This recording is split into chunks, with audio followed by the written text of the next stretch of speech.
Les entretiens des patriotes, bonjour à tous. Lettre de Macron. Ma grenade a explosé, débrouillez-vous. Alors Macron gagnant ou perdant de ces élections?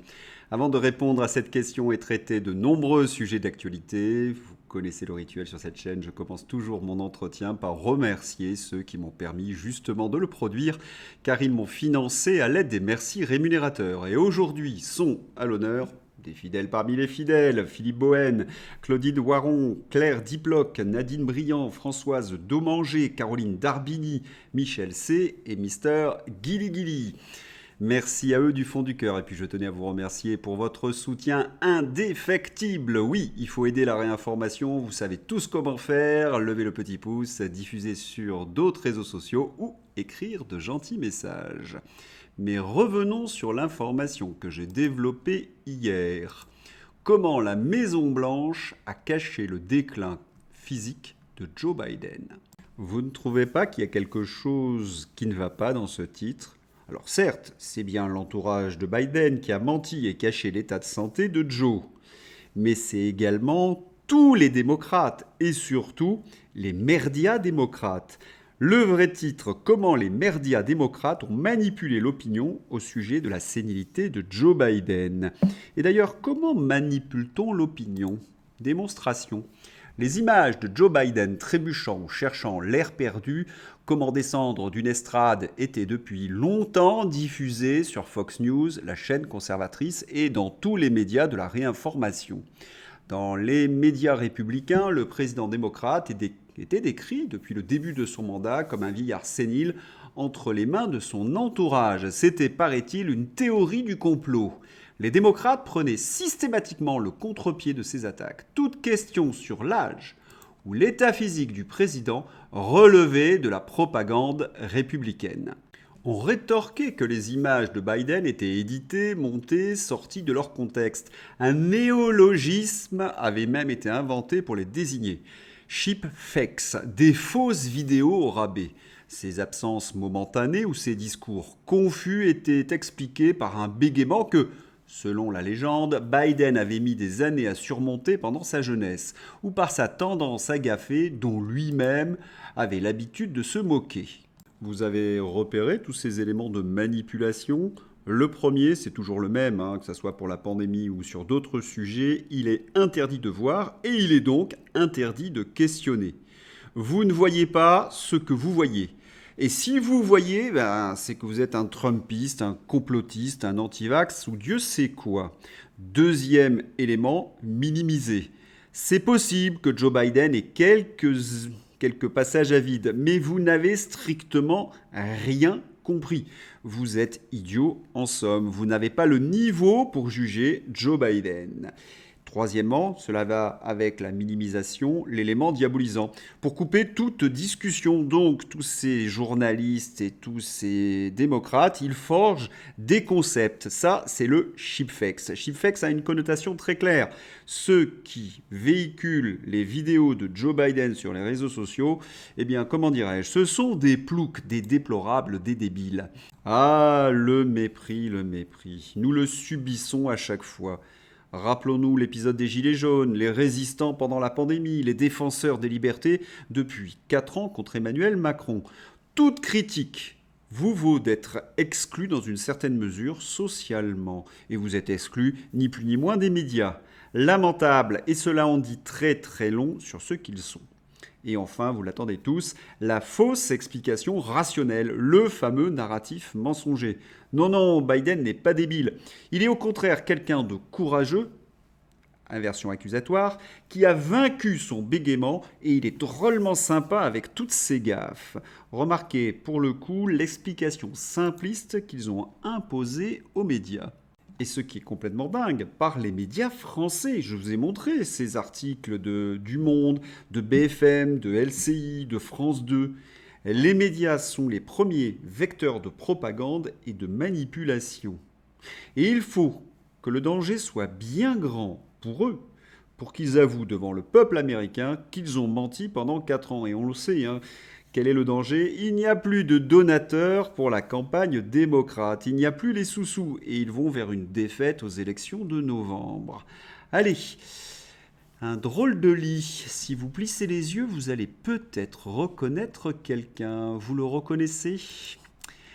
CNews écope d'une amende cumulée de 80 000 euros pour manquement à ses obligations. La chaîne détenue par Vincent Bolloré a été de nouveau sanctionnée par l'Arcom, le régulateur des médias, qui lui impose 60 000 et 20 000 euros d'amende, notamment après une émission de décembre 2023 au cours de laquelle des invités ont déclaré que l'immigration tue sans réaction sur le plateau. La vérité officielle ne touche pas que le domaine de l'immigration, elle vise également tous les propos déviants sur le climat. Des propos climato-sceptiques également visés. L'autre séquence mise en cause concerne l'émission Punchline été consacrée à l'information, rapportant que le mois de juillet 2023 avait été le mois le plus chaud jamais enregistré. Au cours de cette séquence, l'un des intervenants a contesté l'influence humaine sur le réchauffement climatique en déclarant notamment le réchauffement climatique anthropique, c'est-à-dire humain, est un mensonge, une escroquerie. À un moment, il va falloir... L'intervenant a ainsi pu exprimer une thèse controversée et non vérifiée par les données acquises de la science. Mais qui sont les scientifiques qui se permettent d'affirmer qu'ils sont la science? C'est ça la bonne question. Sans que la position qu'ils défendaient ne soit mise en perspective et sans qu'une contradiction sur ce sujet ne soit exprimée à la suite de ces propos. Relève le gendarme de l'audiovisuel. CNews écope de 20 000 euros d'amende pour cette séquence.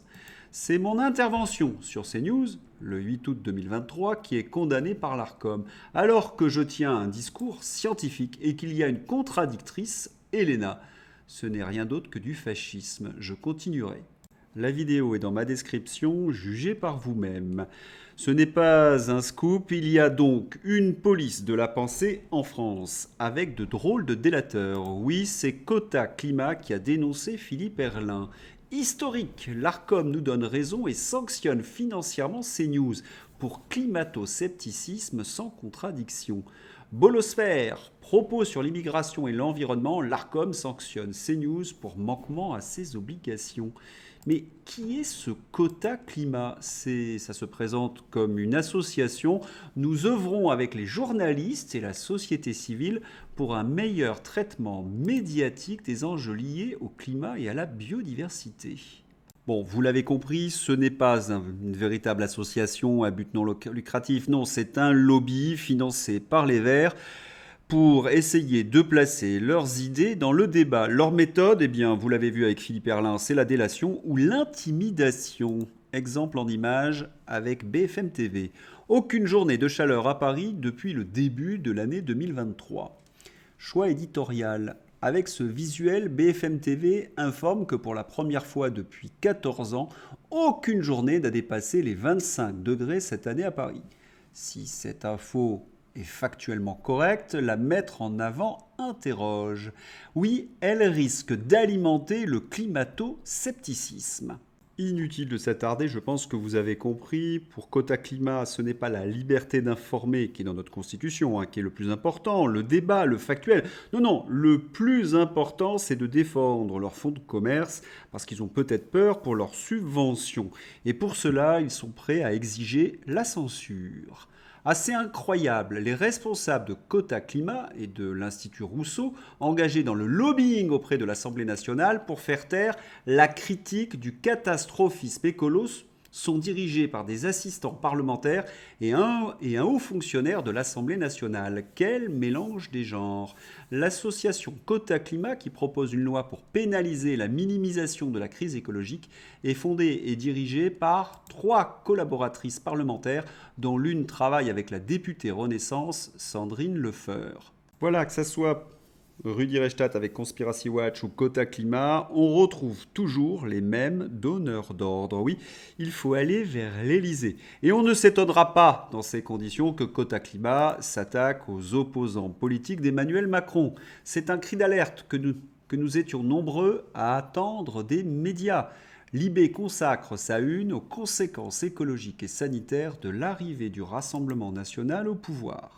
Et voilà, encore une fois, nous avons la même méthode. Vous croyez avoir affaire à une association et en fait, vous avez un lobby qui travaille pour la Macronie. Son but, c'est de dézinguer les adversaires politiques, un peu comme Conspiracy Watch. Et que font-ils donc? Eh bien, ils propagent les fake news de l'aberration. Il faut en effet rappeler, et je l'avais débunké dans un précédent entretien, que le Rassemblement national est pour le nucléaire.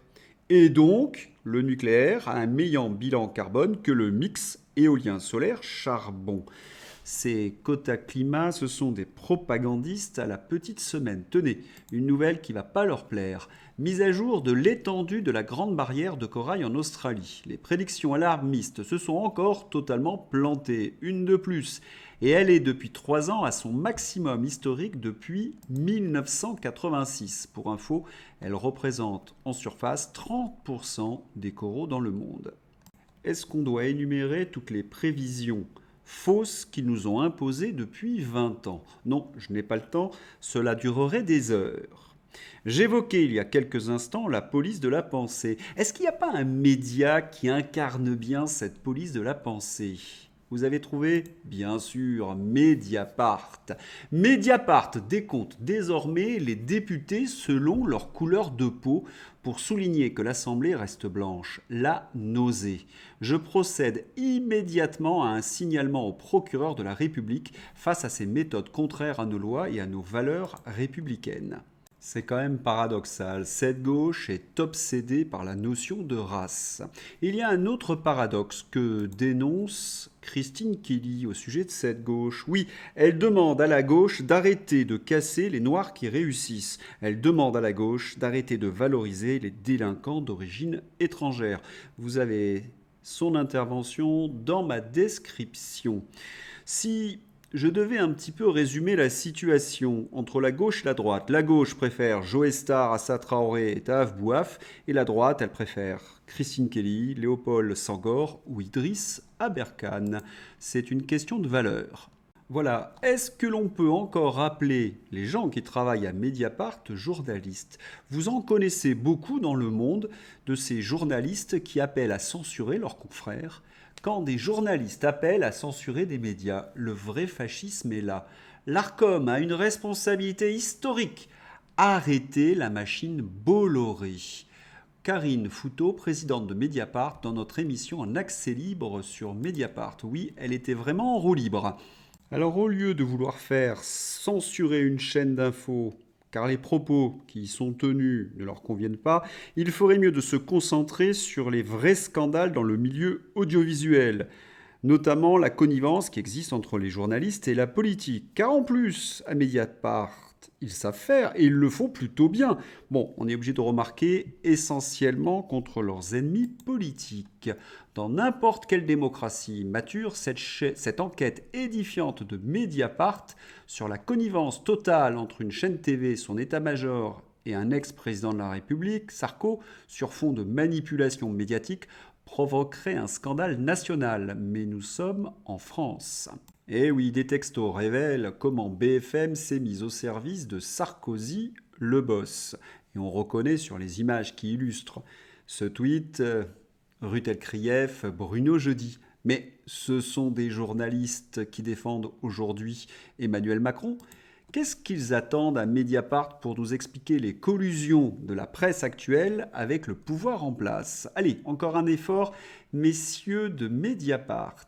Puisqu'on parle d'Emmanuel Macron, le voilà.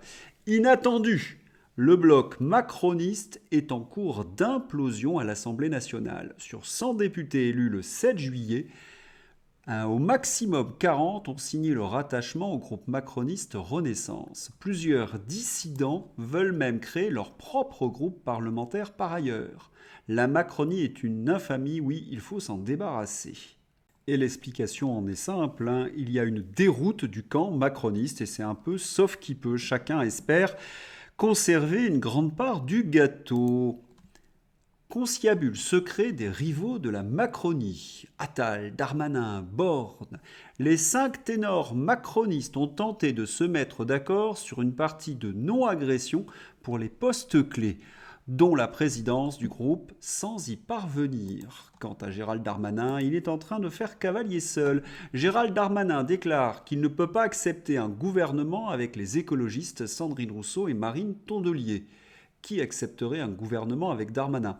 Il y a quand même une petite chose qu'il faut rappeler, Gérald Darmanin a été élu avec les voix de gauche.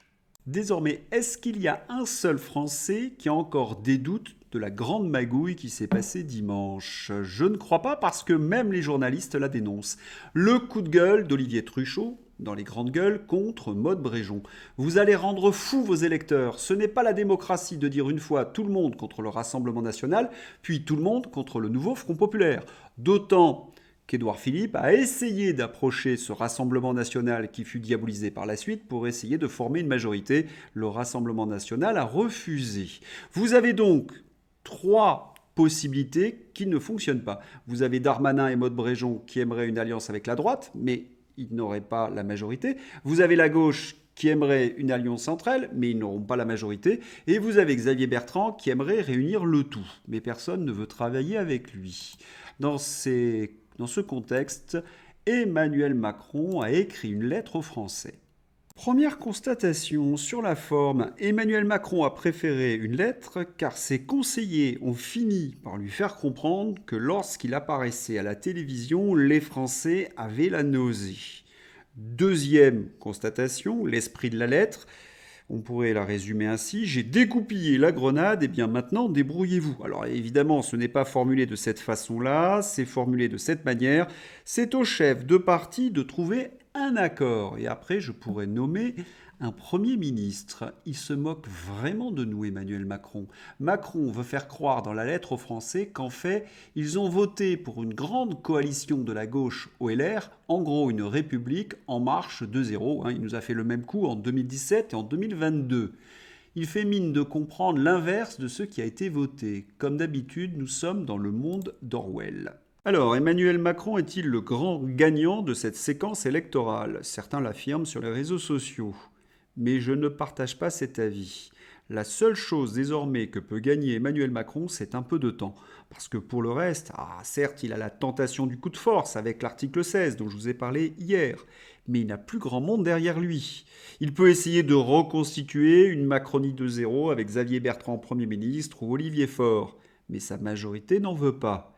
Il est donc dans une situation de faiblesse, et la meilleure preuve, c'est qu'il essaie de magouiller ou qu'il est tenté par la force. Ce que n'a pas compris Emmanuel Macron, c'est l'exaspération, la colère contre lui. Et cette séquence électorale, au lieu de calmer la colère des Français, l'a au contraire redoublée. Vous en doutez, regardez les derniers soutiens sur les réseaux sociaux. Oui, les covidistes. Docteur Jérôme Barrière, covidio en chef. Eh bien, cette lettre est très claire. Et au niveau de la situation, sa syntaxe, elle, n'est pas très claire. Au risque d'un lynchage habituel ici, j'ose donner mon opinion même si tout le monde s'en moque. Je soutiens cette prise de position du chef de l'État. On ne saura pas exactement laquelle. Et comment? C'est très exactement la position que j'espérais. Idem, et cela continue ainsi avec quelques trolls qui se répondent. Lorsqu'on est soutenu par Jérôme Barrière et qu'il n'y a plus que lui, on comprend bien que la situation est désespérée. Cela sent le dernier carré de covidios qui s'accrochent désespérément au chef de l'État parce qu'ils se disent si Macron tombe, ça sera peut-être notre tour. Allez, on change de sujet, même si on reste sur la presse. Le canard enchaîné. Ah oui, il est très enchaîné en ce moment, le canard. Pendant les élections, les opérations de déstabilisation ont continué de plus belle. Des sbires de Poutine se sont déchaînés en multipliant les tags provocateurs à proximité de l'Assemblée et du ministère des Armées, avec la ferme intention de bardéliser la France. Bon, je voulais garder ces infos pour mon livre, mais trop c'est trop. Cette histoire de déstabilisation russe, même si elle prête à s'ouvrir, n'est pas du tout anodine. Je vous explique pourquoi. Car d'où viennent les informations du canard? Eh bien, des organisations et autres officines qui travaillent pour qui vous savez. Au fait, ces organisations identifient donc des messages pro-russes, en gros tous ceux qui critiquent la politique étrangère des États-Unis ou son état profond, et jouent sur du sophisme en expliquant qu'ils peuvent être hypothétiquement en lien avec la Russie. Le tableau de bord surveille 600 comptes Twitter liés aux efforts d'influence russe en ligne, selon sa propre description. Nous sommes donc espionnés par des barbouzes, ce qui signifie que les comptes ne sont pas tous directement attribués aux efforts du Kremlin, ou même nécessairement à la Russie. Ils ne sont pas tous en Russie, a déclaré Watts lors d'une interview téléphonique la semaine dernière. Nous ne pensons même pas qu'ils soient tous commandés en Russie du tout. Nous pensons que certains d'entre eux sont légitimement des gens passionnés qui sont vraiment dans la promotion de la Russie, donc pas des bots et autres robots. Si on veut la faire court, ils surveillent les gaullistes qui défendent la souveraineté de la France et dont la doctrine, vous savez, c'est l'équilibre entre l'Est et l'Ouest. J'exagère? Eh bien, pas du tout. Bref, en 2022, l'ASD a créé le dashboard de l'élection française. Toujours le même principe. Identifier les messages provenant hypothétiquement de la Russie qui pourraient déstabiliser les élections françaises. Et dans leur ASD, ils surveillaient tous les comptes qui ont partagé des médias russes, RT et Sputnik, ainsi que tous ceux qui partageaient un point de vue qui reflète celui de la Russie. On peut voir qu'ils surveillaient surtout qui donc? Florian Philippot et François Asselineau. Voilà, aujourd'hui, les gaullistes sont considérés comme des espions. C'est quand même gigantesque. Ce tableau de bord évoqué est un projet créé par l'Alliance for Securing Democracy, une filiale du German Marshall Fund, une organisation identifiée depuis toujours comme étant au service des intérêts américains. Sa présidente de 2013 à 2021 venait de la CIA, c'est dire. Ah, on oublie. Pour info, Emmanuel Macron a bénéficié de la bourse du German Marshall Fund, comme l'avait révélé Off Investigation, mais à ce stade, c'est presque un détail. Lorsqu'on affirme qu'il y a une guerre de l'information, ce n'est pas une métaphore. Illustration en images, le titre du Figaro. L'OTAN se met en ordre de bataille pour la guerre. Mais de quelle guerre? Contre qui? Quel est le message qu'ils veulent nous faire passer? Quelle est la propagande? Au sommet de Washington, les 32 alliés discuteront de la mise en œuvre de leurs plans de défense régionaux. Ce titre délirant du Figaro. Alors on va essayer de voir de quoi il s'agit exactement. Cela commence par une aide à l'Ukraine. Guerre en Ukraine, l'OTAN s'engage sur une aide de 40 milliards d'euros à Kiev pour l'année à venir. Réunis à Washington, les 32 pays de l'Alliance ont multiplié les gages d'un soutien renforcé à l'Ukraine. Le titre du Figaro évoquait la guerre. Et nous avons une promesse de 40 milliards pour l'Ukraine. C'est énorme, c'est trop pour nos finances, mais c'est insuffisant pour l'armée de Zelensky, qui aurait besoin pour rivaliser avec la Russie du triple. Déclaration martiale à la une du Figaro, mais la réalité, un aveu de faiblesse. Et puis, on nous avait promis que l'Ukraine entrerait dans l'OTAN. C'était même Macron qui l'avait affirmé. Eh ben non, ce n'est pas demain la veille. Là, raison, parce que l'Ukraine a besoin de sacrées réformes. Ceci intervient également alors qu'au niveau interne, les membres de l'OTAN restent divisés entre ceux qui souhaitent que le parcours de l'Ukraine ne soit pas entravé par des conditions supplémentaires à celles déjà prévues par le traité de l'OTAN, la capacité de contribuer à la sécurité et à la démocratie de l'Alliance, et ceux qui veulent rappeler à Kiev qu'elle a encore un long chemin à parcourir pour se réformer. Les États-Unis et l'Allemagne souhaitent tempérer les attentes du pays déchiré par la guerre en liant l'adhésion future à des réformes nationales et indiquent ainsi que le processus d'adhésion pourrait être interrompu en l'absence de progrès en la matière. Bon nombre des réformes exigées de l'Ukraine pour l'adhésion à l'OTAN font également partie du processus d'adhésion à l'Union européenne. Il s'agit notamment de la poursuite des réformes démocratiques et des réformes du secteur de la sécurité et de la défense ukrainienne. Pour être clair, il y a des pressions qui sont exercées sur Zelensky et son gouvernement pour qu'ils acceptent de négocier avec la Russie. Ces pressions viennent de l'Allemagne et des États-Unis. Il y a une grande crainte aux USA que l'Ukraine s'effondre avant l'élection de novembre 2024. Et puis l'OTAN s'est permis de critiquer la Chine, réponse de la diplomatie chinoise. L'OTAN devrait cesser de faire du tapage sur une soi-disant menace chinoise, cesser d'inciter à la confrontation et à la rivalité, et contribuer davantage à la paix et à la stabilité dans le monde, a-t-il souligné, dénonçant des propos remplis de calomnies. Nous n'avons jamais fourni d'armes létales à l'une ou l'autre des parties au conflit, et nous exerçons un contrôle strict sur les exportations de produits à double usage, y compris les drones civils, a assuré le porte-parole. La crise ukrainienne dure depuis longtemps. Qui jette de l'huile sur le feu? Qui attise les flammes et qui cherche à en tirer profit? La réponse est claire pour tout le monde. a-t-il déclaré, semblant viser ainsi les Occidentaux et notamment les États-Unis qui fournissent des armes à l'Ukraine. Bon, on a compris, l'OTAN est en position de faiblesse vis-à-vis de l'Ukraine. Que font-ils, tous ces membres de l'OTAN? Ils montrent des muscles pour faire croire qu'ils sont en position de force. Ils agressent même la Chine, mais cela ne dupe personne. C'est la rubrique que vous préférez, la rubrique fantasy, avec ce dessin, comment dirais-je, très juste. Nous reconnaissons Klaus de Davos qui est en train de fabriquer une recette de globalisme à grands coups de marxisme, de fascisme, d'agenda vert et de crickets. Et Greta Thunberg se pourlèche les babines. Matignon, Élysée, le t-shirt, je partirai pas. Ah si, les Français exigent la démission de Gabriel Attal et la destitution d'Emmanuel Macron, à moins que nous ayons Martine Tondelier à Matignon. Eh bien, ça promet. Vous le savez, nos enfants vont subir une éducation sexuelle très orientée, avec des travaux pratiques. Et quand il y a des travaux pratiques, il y a du matériel. L'éducation nationale a acheté donc des vulvettes. Pour les enseignants et parents, pour les enfants et adolescents, une éducation sexuelle inclusive et distanciée. Mais c'est quoi cette vulvette? La photographie.